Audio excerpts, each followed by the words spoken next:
Tome uma atitude. Se este assunto que estamos conversando logo no primeiro capítulo não lhe salta aos olhos, pare, pense e ore um pouco sobre isso. Porque, como mordomos da verdade de Cristo, do poder de Deus para a salvação das pessoas, não fazer nada quanto a isso é muito grave. Porque o Evangelho diz que as pessoas precisam de reconciliação com Deus, mas o Evangelho não é pregado. Logo, é uma grande maldade saber da condenação certa sobre quem não está em Cristo e ficar quieto.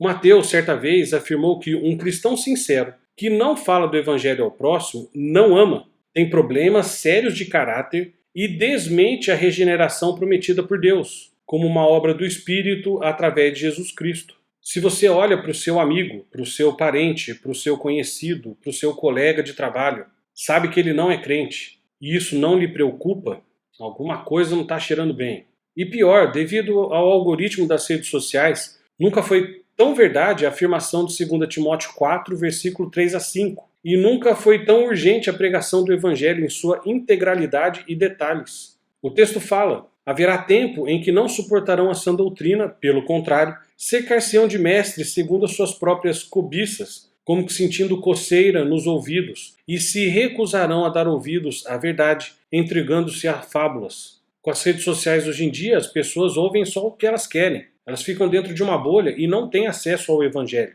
Por isso que essa apostila é uma ação do conselho da nossa igreja para lhe ajudar a cumprir essa maravilhosa missão de trazer vida e vida em abundância às pessoas através do poder de Deus, que é o Evangelho. Mas cuidado! Não use o conteúdo do Evangelho para se impor sobre as pessoas. O Evangelho expõe vários sentimentos e desejos dos outros, mas também os nossos. Podemos nos tornar pessoas terríveis com a verdade em mãos. O conhecimento pode trazer arrogância, soberba, que nada tem a ver com o nosso Senhor Jesus Cristo. Por outro lado, podemos nos tornar pessoas medrosas. Porque ao perceber o quanto as pessoas estão longe da verdade, o nosso coração pode se acovardar, porque sabemos do confronto natural que o Evangelho vai trazer ao ser humano. Então vamos nos lembrar de algumas coisas importantes quanto à proclamação do Evangelho. Primeiro, sature-se da verdade do Evangelho apresentado na Bíblia, porque a fé vem pelo ouvir e ouvir a palavra de Cristo, e a boca fala do que está cheio o coração. Segundo, o Evangelho é para ser pregado e não imposto. Nossa função, graças a Deus, não é a persuasão nem o convencimento. Não estamos em busca de proselitismo, nem Cristo esteve.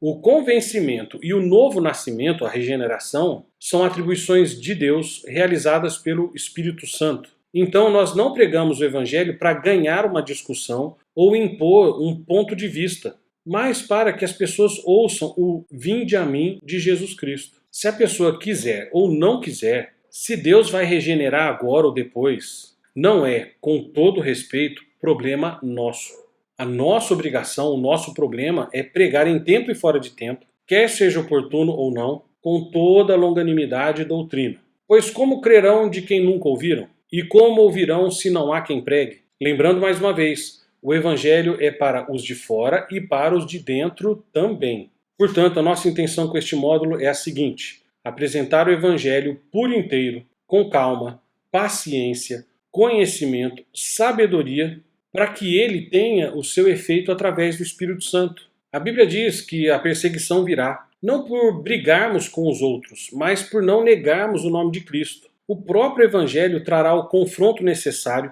e na medida certa para a salvação de qualquer pessoa, de qualquer cultura, de qualquer período da história. Por isso que o discipulado tem que começar e nunca mais parar. Então, leia a Bíblia, estude a Bíblia e medite na Bíblia.